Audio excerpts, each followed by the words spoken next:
Good afternoon. Good afternoon. We want to welcome each and everyone watching us from Richmond Media Health Issues across the world. Beloved, today is another brightest day that the good Lord has made, and we need to be glad and rejoice in it. So if you find yourself to be among those who are part of the living today, then you need to count yourself as a blessing. Forget about yesterday's worries and focus on the hope for today and tomorrow. And that will give you inner joy, because we are going to talk about health issues, and your health is our concern. So today we are going to talk about a topic: how to survive amidst infectious diseases. How to survive amidst infectious diseases. But before we move on, we want to use this opportunity to thank one group called Adventist Nurses Evangelistic Sentinel. In short, means ANES. We want to thank them for the wonderful thing that they did yesterday by showing their compassionate ministry and remembering those in prison in Ghana, Kumasi, and by assessing them, able to donate to them, and we say God bless them all. And today too, before we move to our presentation as well, today is also a day that the good Lord has blessed us all, and he has added a year to Miss Josephine Ackon, and that's my wife's age. And we say happy birthday to her wherever she finds herself. So we are moving on to our discussion. When we talked about infectious diseases, when it comes to sickness, we have two categories that we can group them. We can say that we have infectious diseases, and at the same time we can term as communicable diseases, and we have non-communicable diseases. So with the non-communicable diseases, you and I, our lifestyle and other things that we will do will contribute to such conditions. But when it comes to infectious condition, per the definition of infectious condition or diseases, they are diseases that are caused by organisms like bacteria, like virus, parasites, or fungi. And these infectious diseases can spread either directly or indirectly from one person to another. So whenever you hear about infectious diseases, comparing with non-infectious or non-communicable diseases, with infectious diseases, there is a causative organism, either from a bacterial source, a viral source, a parasitic source, or fungi. And with this, it can spread from one person to another, either directly or indirectly. But there are some times that amidst the spread of communicable diseases or amidst the spread of infectious condition, people don't know what to do. And that is why some of our viewers raised the concern about how to survive amidst infectious condition. We thought it wise that today we just help our viewers and our listeners across the globe to have knowledge and also to equip themselves on how to survive in terms of infectious diseases. So we want to look at some common example of the infectious disease. And remember, with the explanation, we are saying that it can come from a bacterial source, a viral source, a parasitic source, or a fungal source. So we want to look at some of the examples from these sources. So when we talk about some common bacterial infection out there that we need to have a look at or understand, then we are talking about what we call cholera. Cholera is when someone, in short, we will say that he has eaten the fecal matter from someone, either through food or through water. And in that case, it will lead to vomiting, running, and that is the term. So cholera is a bacterial infection. Then we have dysentery, also as example of bacterial infection. With this, the individual is passing stool or defecating, but you can see some amount of bloody in it, and that also is a bacterial infection. We have bacterial infection that can affect the lungs. And when a bacterial infection affects the lungs, it will lead to inflammatory or inflammation of the lungs, and that's what we call pneumonia. That's also a bacterial infection. Then we have tuberculosis. It's also a bacterial infection. Then food poisoning. So we are saying that with infectious disease, it can either spread directly or indirectly to the other. So food poisoning can also be another form of bacterial infection. Then urinary tract infection. Urinary tract infection also falls under the bacterial. Then we have sexually transmitted infections. So these are some of the examples of the common bacterial infection. It's important for us to note the common examples so that when someone is experiencing some of these mentioned, you'll be able to have knowledge about it and know how to equip yourself to be able to survive amidst this infectious disease. So some common viral infection, the common one is the common cold, and that is also a viral infection. Then we have what we call the meningitis. Meninges is the covering of the brain, but when the covering of the brain, which is the meninges, is being affected by viral source, then it will lead to its inflammation. Then in that case, you call it as meningitis, which is inflammation as a result of a viral infection affecting the covering of the brain. Then also you can have what we call warts. It can be vaginal warts and also skin infection that individuals can get from either the human papilloma virus, and that is also a common example of viral infection. Then also, as we all know, we have COVID-19. It's also a viral infection. Then we have the dengue fever that is also ongoing. It's also another example of the viral infection. Then we want to talk about the fungi infections. Fungal infection, we can get the candida, and we can get with the candida, you can get vaginal candidiasis or oral candidiasis. So you can see an individual with the lips or the mouth. When you assess the mouth, you realize that there are whitish patches in the mouth. Then it tells you that the individual is having oral candidiasis. But you know, most at times when we are mentioning about candidiasis, the focus only goes to vaginal candidiasis. But today we want to also alert that we have what we call the oral candidiasis there. Then also individuals suffering from infection from the fungi medium can also suffer from what we call athlete foot and also ringworm. And then some eye infections, then rashes on the skin. So this also an example of fungal infection. Then we have the parasitic infection. So with parasitic infection, we are talking about malaria is the common one. Then aside the lice and the pinworm, the various sorts of worms, that also falls under this. So whenever we are talking about surviving amidst infectious process, beloved, you need to look broad so that we will be able to know which or what is causing the other. We have an example again, like the monkeypox is also an infection.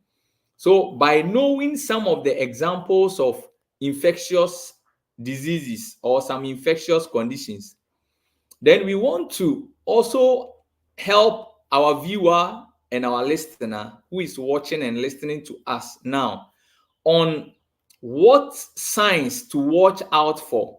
So we have, amidst all the viral, the infectious conditions we've mentioned, we have some common signs that runs through, and that is what we want to talk about. So with the common signs and symptoms that runs through the infectious disease are fever.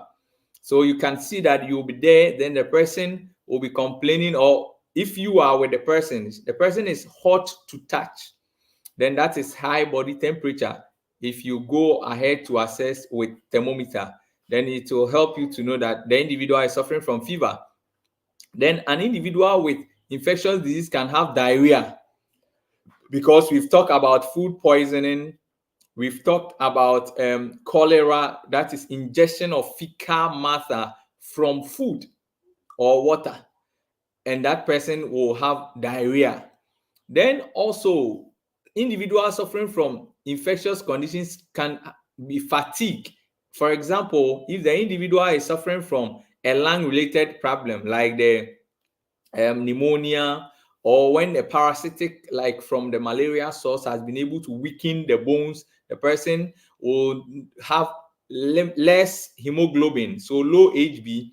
When the person works or perform activities small, then the person is complaining of easy tiredness. So that's also a sign of infectious conditions or disease. Then muscle aches, muscles pains, that's the other name. Aches means pain. So individuals might be suffering from body pains or joint pains. You can have someone who is having tuberculosis, then he might, at the complicated form, being weak, also complain of muscle aches. Someone who is suffering from the typhoid fever or the has been running in a form of cholera as well will also have muscle aches, that's body pain. So it's also another sign.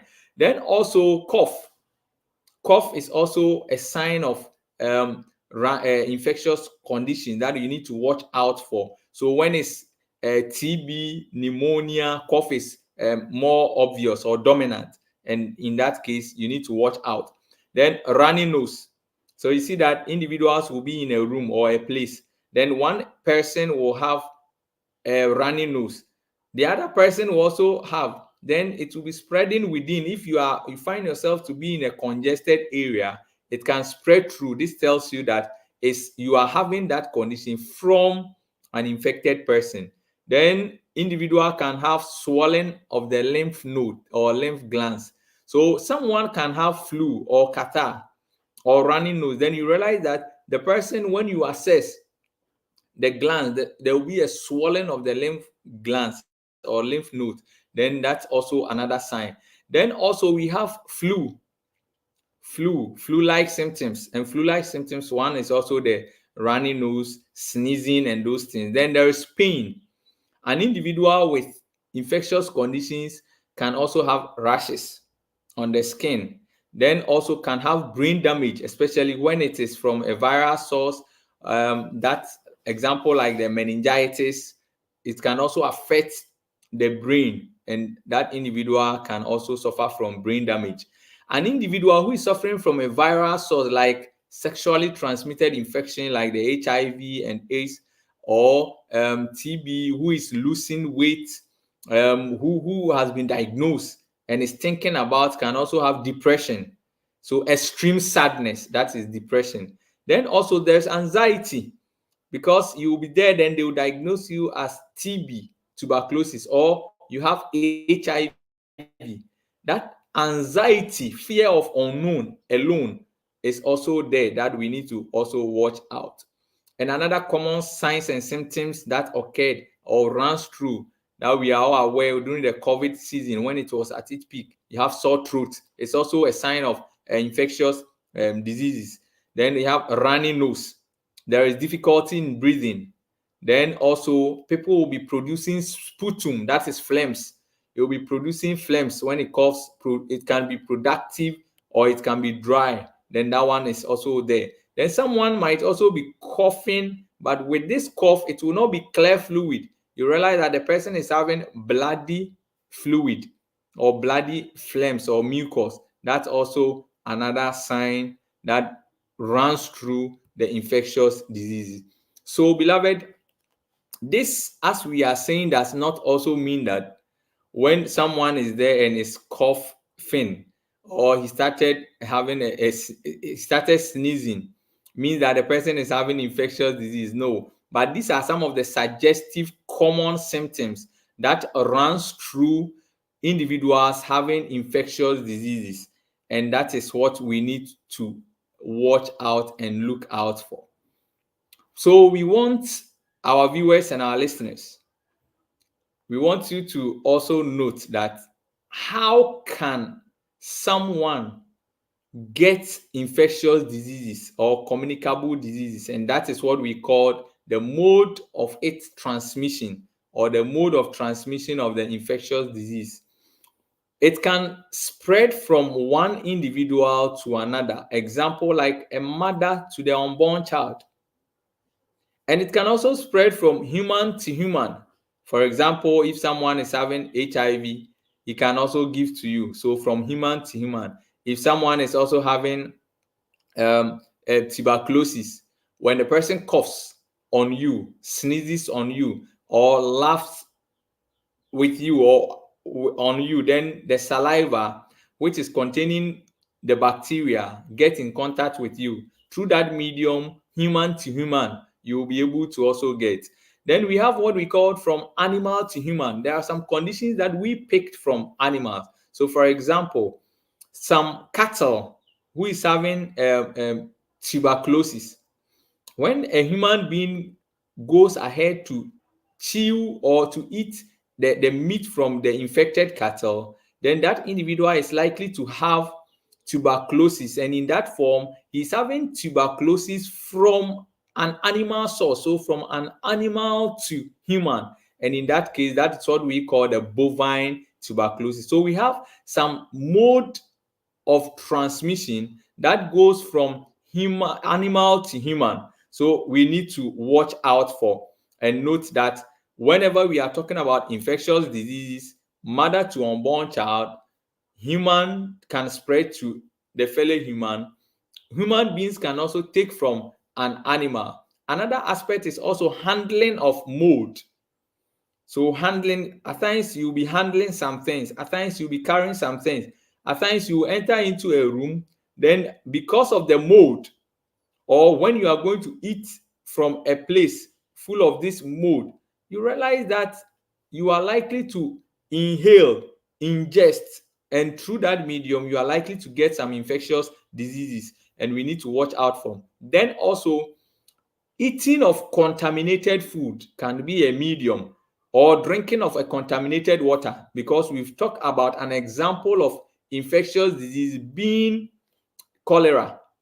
And we are saying is as a result of ingesting, that is eating of a fecal matter, either through food or water.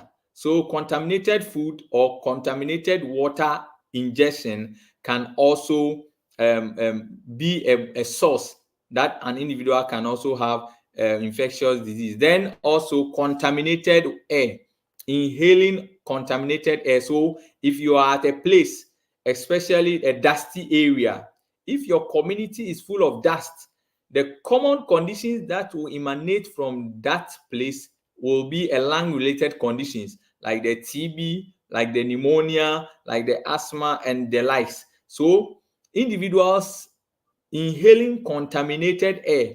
If you're also in a place full of smoke, either cigarette or industrial areas, and you'll be inhaling the smoke, which is a contaminated air, at the end, you realize that you have a lung problem and you have the symptoms that we mentioned, from the runny nose, body aches, difficulty or easily fatigue, and that runs through. So these are the ways that you and I need to also watch out for when we are talking about infectious diseases. Knowing the mode of transmission is very important. So on this note, before we continue, we want to once again alert each and every viewer watching us. If today being your first time of watching Richmo Media, then we are saying that when you go to the YouTube, click on the subscribe button and begin to have the first hand whenever we are having any information on Richmo Media on our platforms. You'll be able to have the notice and join us. Thank you. So how can we be able to maintain ourselves amidst all this? Number one is the dietary awareness. We need to create awareness, and one is dietary aspect. So amidst infectious era, or when even it has not reached a pandemic or an endemic or epidemic spread of infectious diseases, what we need to note is that we can only survive when we remove all flesh foods and their byproduct from our diet. Because we've learned here that you can have infectious disease through the spread from animal to human being. So we have talked about TB, just common tuberculosis, another source from an infected cattle. And you can hear of bird flu, swine flu. So whenever there is infectious diseases at the rise, you might not know where exactly the source is, although various teachings will be coming. But as Richmo Media Health issues concern viewer or listener, you need to be mindful of flesh and fleshy foods and its byproduct amidst infectious era. Number two, you need to be careful about dairies. Be careful about refined sugars, and be careful about processed foods and oils, because amidst infectious era, you need to have good immunity, good strength to be able to survive. Because someone might be coughing on you, someone might be shaking hand with you, someone might be selling to you, someone might be giving you money. You don't know where the hand is coming from, and you need to boost your immune system. And if you are on fleshy foods during that time, refined sugars, it will rather weakens you, and we need to be mindful. Then also we need to go on all plant-based diet. That is the time that if you have nothing, as far as preventive measures are concerned and curative measures are concerned, whether you are a victim of being infected or not, that is when you need to intensify your plant-based diet. And that also does not necessarily mean that look or go out from your locality to where you will not get something. No, you need to look around. Okay, I'm in Ghana. So in Ghana, what are the common plant-based things around? Someone is in the USA, you are in the US, what are some of the common plant-based diet around? Then someone in the UK, what are the common plant-based diets? South Africa. So wherever you find yourself, amidst a time that infectious diseases are the rise and you don't know what to do, check your locality, check the region you find yourself, and be mindful about the plant-based foods around and be eating them in variety. That is very important. Then also at that time, you need to avoid eating solid foods until fever is, especially when an individual is at the higher peak of feverish condition. You see, the person is not able to eat, bitterness of the mouth. And in that case, what we wish for or what we are hoping for is the person to channel the strength to healing. So in that case, if you are the caretaker or the parent and it's a child, or the husband and it's the wife, or wife and it's the husband, Don't force yourself to be giving solid foods amidst that feverish condition. But rather, if the person is able to tolerate, give. But if the person is not able to tolerate, then be giving more of liquids, adequate intake of water, variety of juices like the beets or the carrots and other vegetables around. Let's be giving them in that juicy form so that the body will use the strength or the nutrient from whatever juices that you have prepared, giving to that individual to channel to recovery, and that will speed up recovery. So if you don't have these things, you have the soups, you can prepare your soup and give to that individual to be taken, so that more strength will not be channeled to food, but more strength will be channeled to healing. Now, amidst that era, we talked about avoiding sugar, because when there is epidemic, for example, during this recent one, COVID-19, and now in some countries, the dengue fever is also at the rise. Some areas, the monkeypox is at the rise. But no matter how infectious diseases are around, you need to avoid sugar, because sugar is or will serve as a fertilizer to the bacteria causing or the fungi causing the infection or the disease. And when that is set, your immune system will now go down and respiratory issues will now be at the rise. And sugar itself will decrease your immune system for up to like 5 hours. So immediately you consume refined sugary foods, what happens is that it decreases your immune functioning, and we need the immune system to be able to fight and recover amidst this period. But if that period you are also someone who is also consuming a lot of refined sugar, then you realize that you'll be having series of the flu-like symptoms and the cough, fevers, and the rest. So when you take the medication, it will subside. But you realize that because you are still in the refined sugary, it will just bounce back. So we need to be mindful. Then amidst infectious disease, do not overeat. Even when it has not reached there, do not overeat. Because the more you overeat, what account is that it requires the white blood cells to assist with breaking down the food. And this uses up white blood cells, which should be used for fighting illness. So we want strength to fight the infectious disease. But the unfortunate part is that we have also been overeating. So we will use that cells or the strength to channel to healing to rather work on the breaking down of food. And when that occurs, beloved, you are likely to suffer a delayance in healing amidst infectious disease. So diet that we need to consume during those series is consume a variety of fruits, because they are rich in vitamin C, and our advice as vitamin C will help in better absorption of iron. And that is when you need to be eating in a variety of the citrus fruit, like the oranges, like the lemons, because that will help with digestion. It will not lead to, or it will prevent constipation, and it will increase output. Amidst infectious disease, you need not to be constipated, and you need things that will clear your intestines for you to help improve output. And citrus fruit is one of the things that you can also talk about. And also it will help promote antibodies for faster healing and recovery. Then also you need to drink as much as water to replace fluid loss. For example, someone has been infected, so he's having cholera, running, vomiting. You need to be giving water. You need to be given a variety of the liquids, so water, coconut water, the juices, so that it will replace the fluid and electrolyte the person is losing.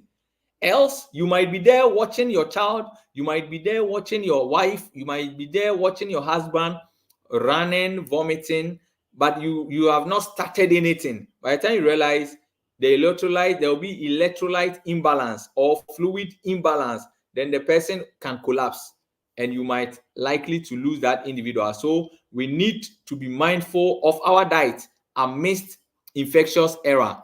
Then the second part is personal care.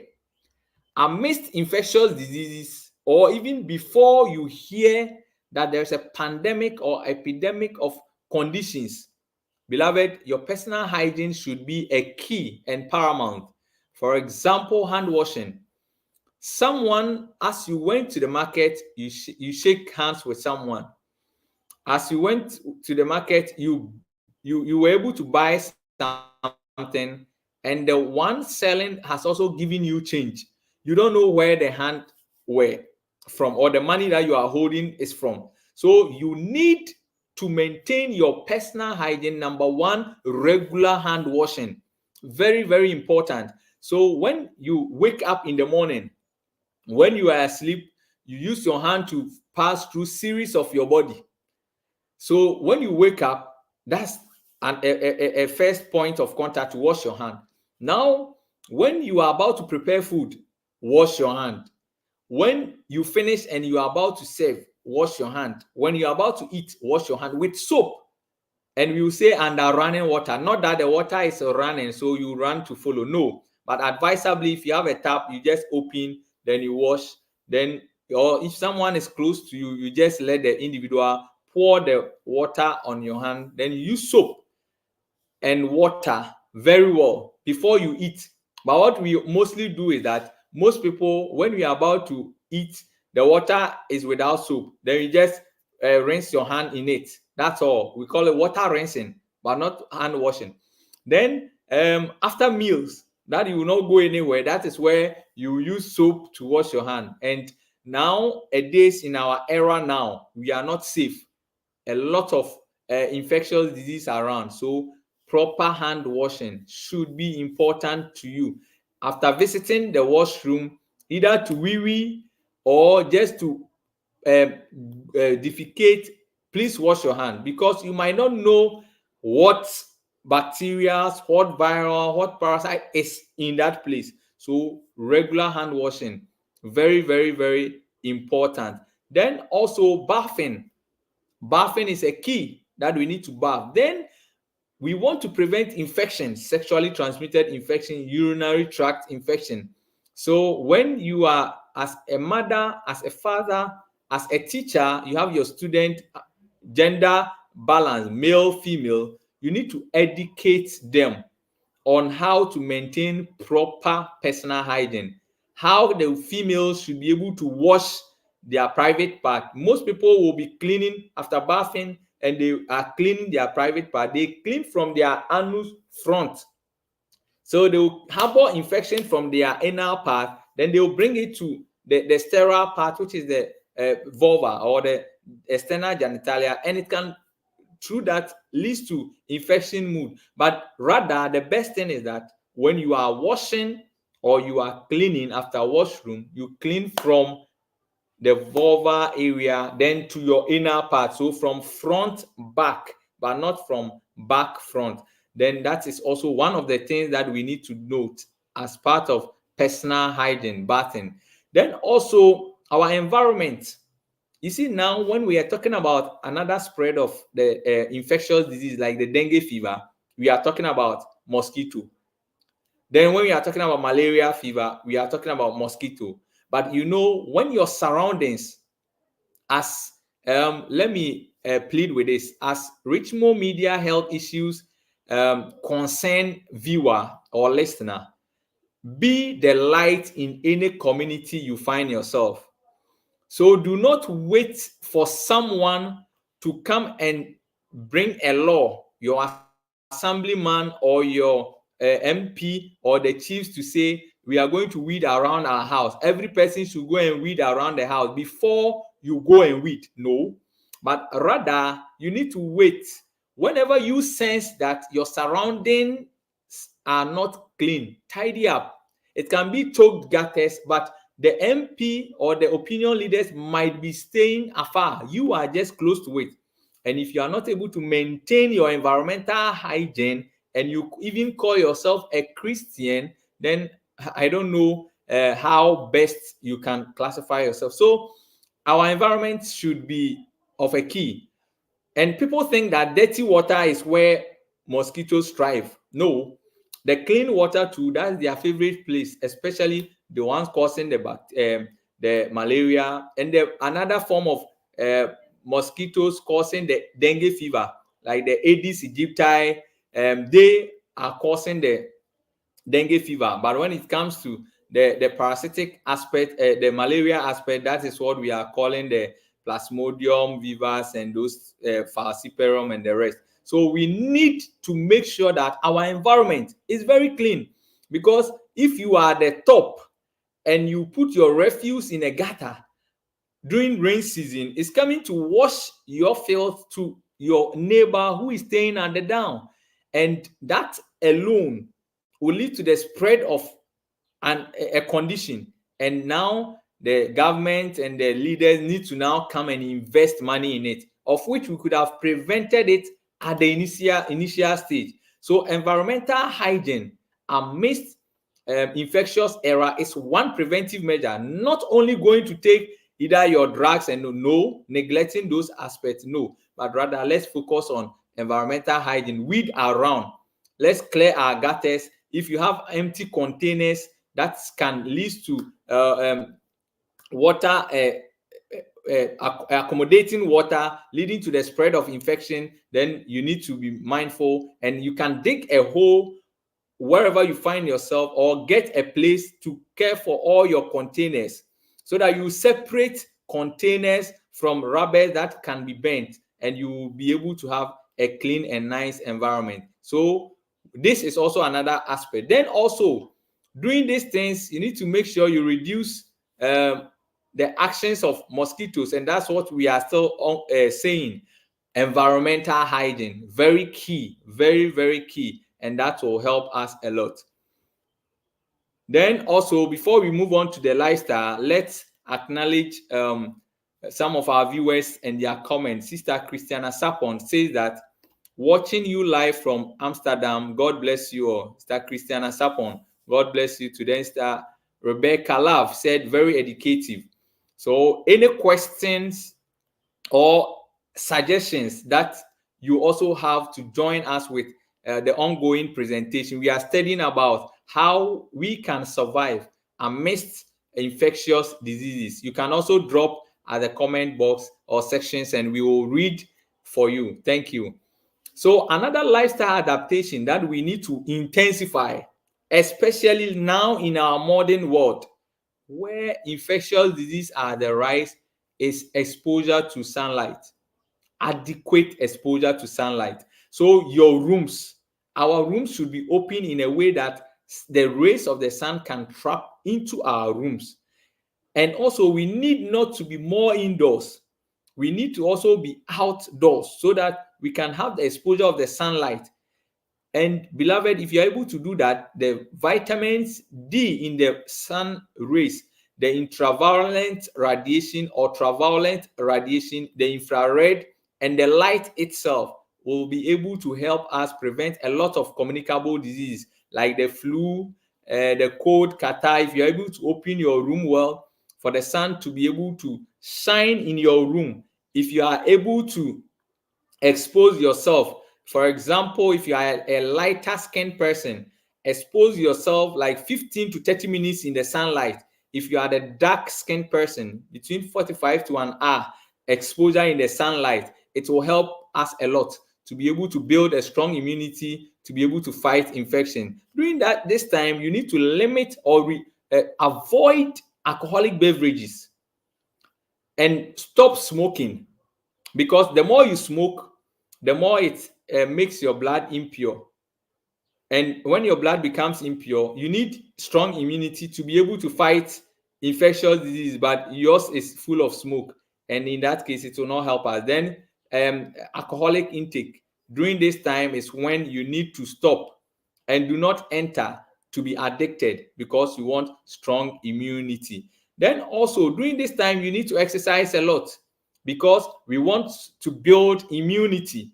Beloved, amidst the numbering that will come out, people might be saying that, this condition, 100,000 people are dead, or these people have had a complication. Your focus shouldn't be on the number of death, but your focus should be what we are discussing. What can I do to boost my immune system to be able to, even when I had an encounter with an infectious person, I can be able to strive. And that is where we have reached.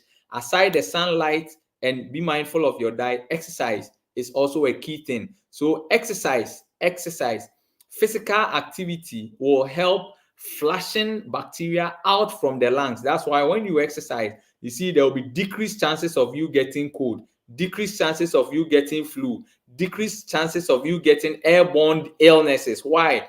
Because as you are exercising, there is a good exchange of air, and at the same time your heart muscles, your lung muscles, your entire body is at work, and they will help fight infection. And exercise also sends antibodies and white blood cells, and white blood cells are the body's defense cells, through the body at a quicker rate, and that will help you build your immune system. According to the National Institute of Health Review, 11th October 2014, they also confirmed this, and meaning that note the type of exercise too, but best exercise, brisk walking. That is where you'll be walking fast, sweat, and that alone is a key. Exercise, not or one hourly brisk walking, very, very effective, but we will say at least 30 minutes.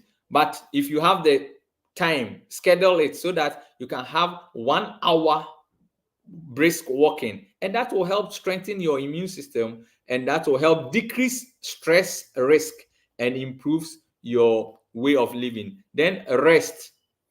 Amidst infectious era, rest, because rest alone improves your immune system. So as you are exercising, as you are eating well, as you are taking whatever you are taking with your plan of your prescriber, then make sure that lifestyle inculcation is a key. Resting is a key for the body to recover itself from the lost energy, and that is very important. But you realize that during this time, most of us too don't have time to rest because economic hardship, children hardship, and those things. So we will overwork or we overstress ourselves. Yes, you are getting or looking for money, but as we are looking for money, let's find spaces to rest, so that you will not take all your money that you can accommodate, and one day when you are breakdown because of low immunity, you use that huge sum of money for your sickness. So rest is also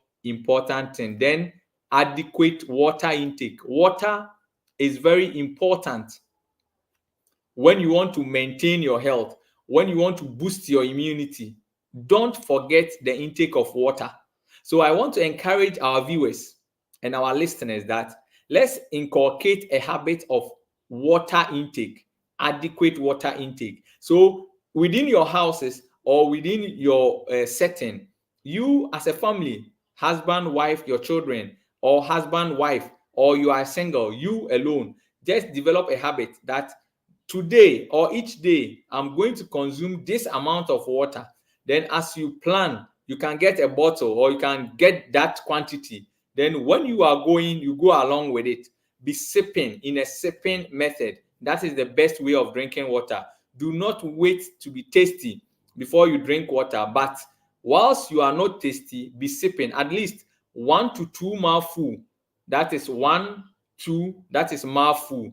It's okay. Then you put it down. You are doing your work, either you are at the office or wherever you find yourself. Then you just move ahead.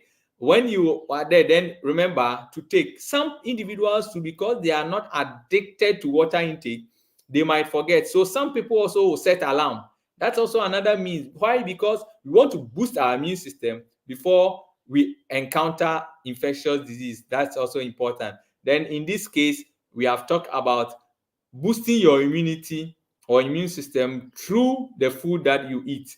Then also another format that we will encourage is what we call the steam vaporization or steam inhalation.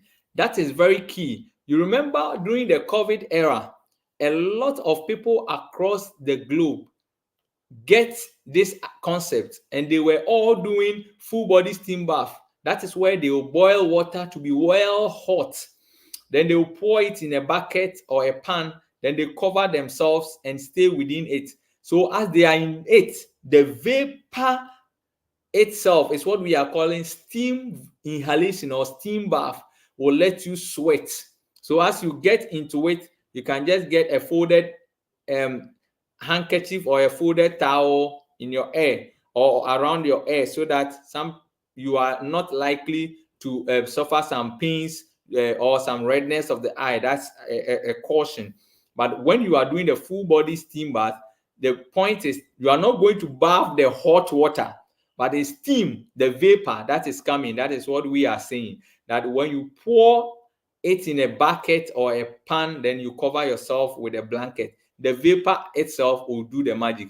But some individuals don't have that time, so they will go and pay, and we have a room that when you reach there, you just put off your clothes, then you can put on something to cover your part, or you alone is in the room. Then there is a switch there, you just press on it, then vapor will be accommodating in the room. So as you are in there, you are just having the heat, and as you are sweating, then individuals are getting the benefit. But the cheapest part is you boiling water and doing the full body steam bath. It helps you, especially when you are doing and at the same time inhaling the vapor. The nose is one of the dirtiest organ of your body, and it is an air filter. So it removes dirt, dust, germs from the air before even it gets to the lungs.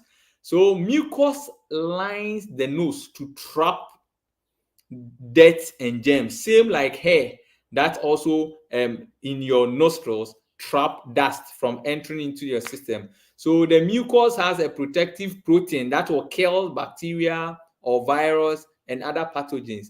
So you doing this will help you a lot to be able to bring out a lot of flames, to blow out a lot of this filth out, and it means your air will be purifying, and that alone will help you. When you are doing, you can add some essential oils like peppermint oil or the eucalyptus oil, oregano oil, the lavender oil. Where you don't have these things, don't worry yourself, just look around. You can just even get onion and add to the water. You can just even add garlic to the water, then you are in it. That alone. Where you have variety of the leaves, you can add the scented leaves like the neem leaves, the fever grass, or the scent leaves in it. So looking at where you find yourself, look at the cheapest available things, and that will promote your health.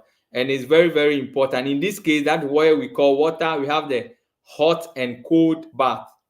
The hotness of the water. So some people shower, that's how it is. When you turn to this side, there is warm one coming. When you turn to this side, there is cold one coming. The hot and cold shower, what it does is that the hot will dilate your blood vessels and improves blood flow, while the cold will shrink the blood vessels. So it will be like constriction and relaxing of the heart, and that will also promote your immune system, and it will help you. So building your immune system, pure air, sunlight, being temperance, rest, exercise, all plays a role in it. And above all, you need to trust God.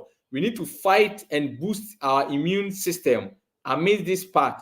And do not forget that amidst infectious season, never be constipated, because constipation might increase your chances of catching cold. It can pollute your blood and it can affect your entire system. So make sure you intensify things that will not let you be constipated. And that is what we are mentioning. The water intake, variety of the citrus fruit, very, very important. Then also you need to make sure that 1 minute of anger can suppress your immune system for 6 hours. So as Richmond Media Health viewers and listeners, what we want to acknowledge is that don't go and just do something for someone to be more angry with you.